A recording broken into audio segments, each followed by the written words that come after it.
Hello guys, मैं उदय एक बार फिर अपने चैनल उदय सर स्टडी हब में स्वागत करता हूं, अभिनंदन करता हूं। आज डायरेक्ट इनडायरेक्ट का तीसरा चैप्टर शुरू करेंगे। SL2 हम ख़त्म कर चुके हैं, इंट्रोगेटिव भी ख़त्म कर चुके हैं। SL2 के 5 वीडियो हैं और इंट्रोगेटिव के 3 वीडियो हैं। अगर आपने नहीं देखा है तो उनको एक बार देख लीजिए, आपको बहुत अच्छी तरह समझ में आएगा। आज हम इम्परेटिव सेंटेंस शुरू करने वाले हैं और इम्परेटिव सेंटेंस का ये पार्ट 1 है।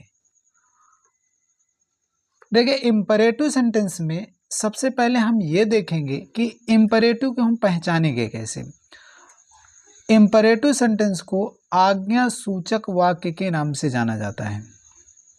इम्परेटिव सेंटेंस को आज्ञा सूचक वाक्य के नाम से जानते हैं। चलिए पहचान देखते हैं, कैसे पहचानेंगे कि ये इम्परेटिव सेंटेंस है। जब रिपोर्टेड स्पीच की शुरुआत, देखिए डायरेक्ट स्पीच में 2 भाग होते हैं, एक होता है रिपोर्टिंग वर्ब, दूसरा होता है रिपोर्टेड स्पीच। और रिपोर्टेड स्पीच वो होता है जो कामा, इन्वर्टेड कामा के अंदर होता है, उसे रिपोर्टेड स्पीच कहते हैं। तो कह रहा है कि जब रिपोर्टेड स्पीच की शुरुआत मुख्य क्रिया का मतलब मेन वर्ब होता है। मुख्य क्रिया का मतलब main verb, let us, let, do not या डोंट, ये पहचान है। जब रिपोर्टेड स्पीच की शुरुआत मुख्य क्रिया से हो, लेट अस से हो, लेट से हो, या डोंट, डू नॉट या डोंट से हो, या लेट देयर बी नो से हो, तो वह इम्परेटिव सेंटेंस कहलाता है। वो इम्परेटिव सेंटेंस कहलाता है। इतनी पहचान है इम्परेटिव की। अगर इनमें से कोई रिपोर्टेड स्पीच की शुरुआत में आ जाए, कौन कौन, मुख्य क्रिया आ जाए, या तो लेटस आ जाए, या लेट आ जाए, या डू नॉट आ जाए, या डोंट आ जाए, या लेट देयर बी नो आ जाए, इनमें से, इन शब्दों में से कोई शब्द अगर रिपोर्टेड स्पीच की शुरुआत में आता है तो वह इम्परेटिव सेंटेंस कहलाता है। तो चलिए एक एक सेंटेंस के विषय में हम समझते हैं। सबसे पहले बात करेंगे मुख्य क्रिया की। अगर रिपोर्टेड स्पीच की शुरुआत में मुख्य क्रिया आ जाए तो हम उसको कैसे बनाएंगे, इसके विषय में जानकारी लेते हैं। इसके बाद फिर लेट अस के नियम को पढ़ेंगे, फिर लेट के नियम को पढ़ेंगे, फिर डू नॉट या डोंट के नियम को पढ़ेंगे, फिर लेट दे और बी नो के नियम को पढ़ेंगे। तो क्रम से इसी तरह पढ़ेंगे। आप वीडियो में लगातार बने रहिए और हर दिन हम नए नए वीडियो आपके लिए लेकर आएंगे। चलिए, मुख्य क्रिया आने पर, यानी मुख्य क्रिया अगर आए तो हम उसको कैसे बनाते हैं, उस सेंटेंस को कैसे बनाया जाता है, उसके नियम को पढ़ते हैं।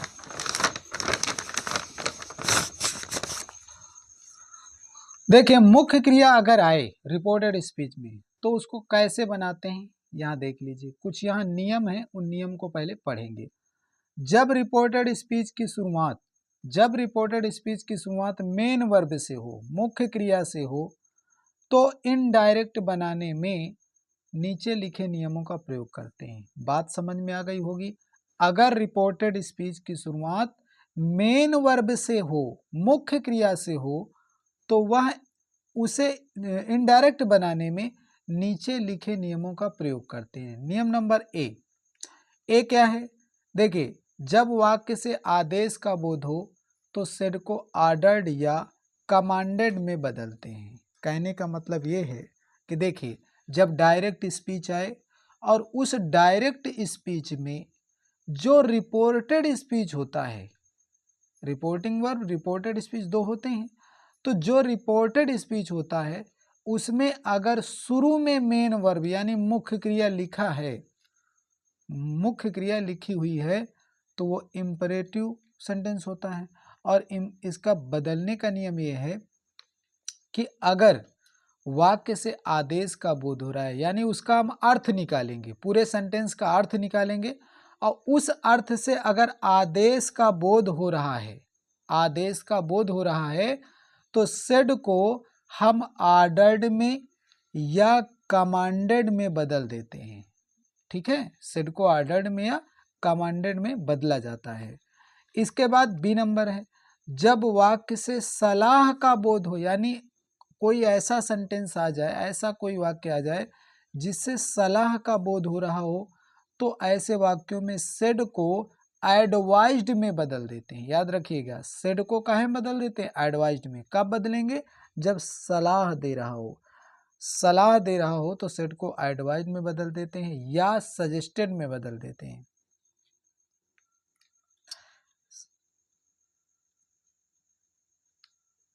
ठीक है, तो इसमें इसे दो रूपों में बदल सकते हैं, या तो एडवाइज्ड में या तो सजेस्टेड में बदल दिया जाता है।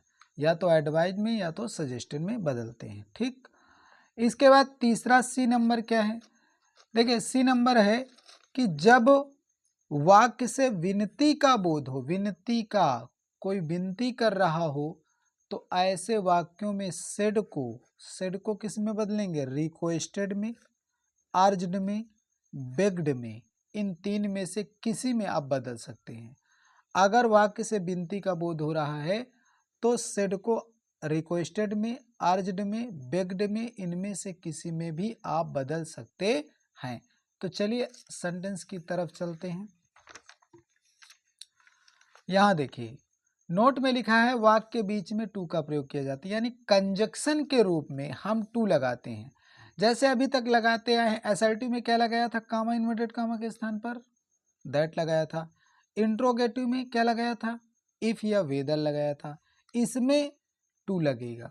चलिए देखिए, लिखा the teacher said to the boy. ये रिपोर्टिंग वर्ब है, ये रिपोर्टिंग वर्ब है, ये रिपोर्टेड स्पीच है। और देखिए, रिपोर्टेड स्पीच की शुरुआत किससे है? कम से। कम का मतलब आना होता है, और आना क्या है? मेन वर्ब है, मुख्य क्रिया है। आना एक मुख्य क्रिया है। ओपन, ओपन भी क्या है? एक मुख्य क्रिया है। क्लोज भी क्या है? एक मुख्य क्रिया है।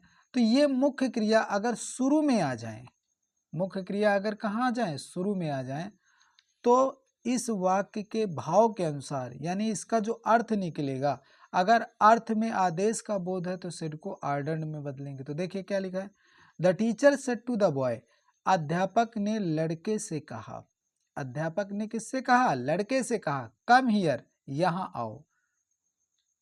कम हियर, यहाँ आओ। तो उन्होंने क्या किया? बुलाया उसको। आदेश ही तो दिया बुलाने का। तो सेड को हम कहाँ बदलेंगे? आर्डर्ड में बदलेंगे। इस वाक्य से किसका बोध हो रहा है? आदेश का बोध हो रहा है, तो सेड को आर्डर्ड में बदल देंगे। द टीचर सेड को बदल देंगे आर्डर्ड में। आर्डर्ड में ये टू हटा देंगे। सेड को आर्डर्ड में क्यों बदला? क्योंकि वाक्य से आदेश का बोध हो रहा है, इसलिए सेड को आर्डर्ड में बदला। टू हटा देंगे, हटाएंगे और बॉय को उतार लेंगे, द बॉय। अब देखिए, कामा, इन्वर्टेड कामा हटाने के लिए इसके स्थान पर टू लगा देंगे। टू लगाने के बाद ये मेन वर्ब वैसे उतार आता है। और हियर क्या है? हियर एक शब्द है। और कौन सा शब्द है? प्लेस, स्थान बता रहा है, समय सूचक शब्द है। तो हियर का क्या हो जाएगा? देयर हो जाएगा। हियर का देयर हो जाएगा। याद रखिएगा, हियर को देयर में चेंज कर देंगे। चलते हैं अगले सेंटेंस की ओर। लिखा है my friend said to me. मेरे मित्र ने कहा। देखिए, मेरे मित्र ने मुझसे कहा, तो मेरा मित्र मुझे आदेश नहीं देगा। वर्क हार्ड, कठिन परिश्रम करने के लिए कह रहा है। और कह रहा है waste your money, invest your money your business. कह रहा है तुम जो है अपने व्यवसाय के लिए, अपने व्यवसाय में अपना धन लगाओ। तो ये बताइए, वो सलाह ही तो दे रहा है, वर्क हार्ड।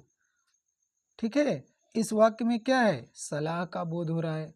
तो ऐसे वाक्यों में जब सलाह का बोध होगा तो सेड को एडवाइज्ड में बदलेंगे या सजेस्टेड में बदलेंगे। तो माई फ्रेंड सेड को काय बदलेंगे? एडवाइज्ड में, ADVISED, एडवाइज्ड में बदल दिया। टू हटा देंगे, मी उतार लेंगे। कामा, इन्वर्टेड कामा के स्थान पर टू लगाएंगे। अब देखिए, वर्क हार्ड वैसे उतर के आएगा, वर्क हार्ड को वैसे ही उतार दिया, वर्क हार्ड वैसे उतार दिया। एंड भी वैसे उतार देंगे, इन्वेस्ट भी वैसे उतार देंगे, इन्वेस्ट भी वैसे उतार। योर पर्सन है भाई, योर कौन सा पर्सन है? सेकंड पर्सन है। योर सेकंड पर्सन है और ये सेकंड पर्सन में क्या है? संबंधी है।